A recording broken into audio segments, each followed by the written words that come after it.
Healing of the man born blind.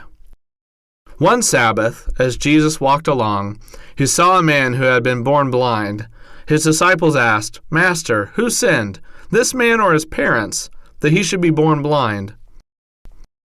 Jesus said, "Neither he nor his parents sinned, but he was born this way to make known the works of God. We must work the works of him who sent me while it is day, still time to work.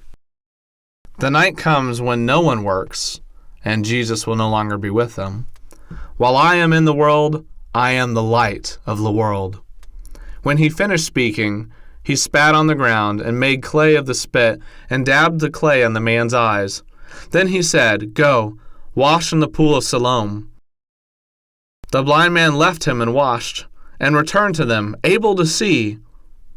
His neighbors and others who had known him for a long time said, "Isn't this the one who sat and begged?" Others said, "No, he just looks like him." The man said, "I am that man." They said, "How were your eyes opened?" He said, "The man named Jesus made some clay for my eyes and told me to wash in the pool of Siloam. I did, and immediately I could see." They said to him, "Where is he?" He said, "I don't know." So they took him to the Pharisees, for he had been healed on the Sabbath. The Pharisees also asked him how he received his sight, and he told them. Some of the Pharisees said, "This man is not from God. He doesn't keep the Sabbath." But others said, "How can a man that is a sinner do such signs?" And they were divided concerning this.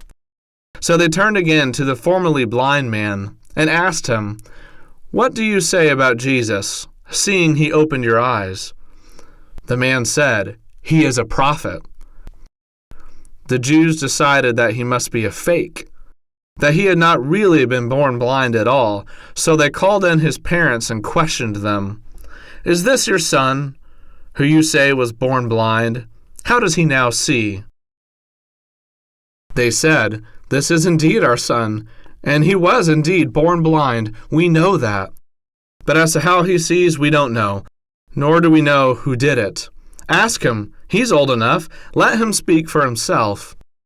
His parents said this because they were afraid of the Jewish leaders, for they knew that the Jews had already decided that anyone who confessed Jesus to be the Christ would be put out of the synagogue. That is why his parents said, "He's of age. Ask him." So they called in the man a second time and said, "Give glory to God. We know that this man, Jesus, is a sinner." He answered, "Whether he is a sinner, I don't know. But I do know I was blind, and now I see." They said, "What did he do to you? How did he open your eyes?" He said, "I told you once, and you didn't listen. Why do you need to hear it again? Would you also become his disciples?" They sneered at him and said, "You are his disciple, but we are disciples of Moses. We know God spoke through Moses, but we do not know where this man comes from." The man answered them, "Why, this is strange, that you don't know where he's from, and yet he opened my eyes.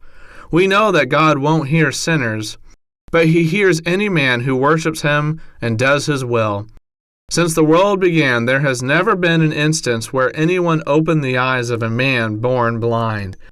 If this man were not from God, he could do nothing." They said, "You were completely born in sin. You can't teach us." And they put him out of the synagogue. That meant that he would no longer be a part of Jewish society and would be treated like a Gentile or an unbeliever. Jesus heard that they had cast him out, so he found the man and said, "Do you believe on the Son of God?" He said, "Who is he, Lord, that I may believe on him?" Jesus said, "You see him now. He speaks to you." The man said, "Lord, I believe," and he worshipped him. Jesus said, "I came into this world to judge it, that the blind may see, and the seeing may be blind." The Pharisees who were with Jesus said, "Are we blind too?" Jesus said, "If you were blind, you would have no sin. But since you say, 'We see,' your sin remains." Truly I say to you, The man who does not come through the door into the sheepfold, but climbs in some other way, is a thief. He who enters in through the door is the shepherd of the sheep. The doorkeeper opens the door to him, and the sheep hear his voice. He calls his own sheep by name and leads them out. When he has gathered them, he goes before them, and the sheep follow him, for they know his voice.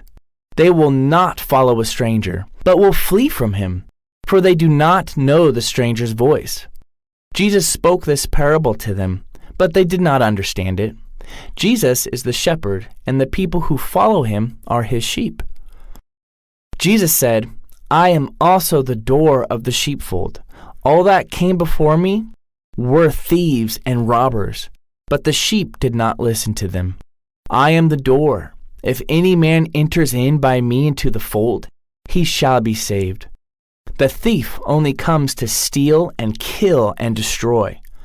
I came that they may have life and have it more abundantly. I am the good shepherd. The good shepherd lays down his life for the sheep. The hired hand does not care for the sheep and runs when he sees the wolf, letting the wolf grab them. I am the good shepherd, and I know which sheep are mine, and they know me. Even as the Father knows me, and I know my Father, I lay down my life for the sheep. I have other sheep which are not of this fold. Here, Jesus speaks of the Gentiles. I must also bring them, and they will hear my voice and become one flock under one shepherd. My Father loves me because I lay down my life, that I may take it up again. No one can take my life away from me. I have the power to lay it down and the power to take it up again. This commandment is from my Father. Again, the Jews were divided by his words.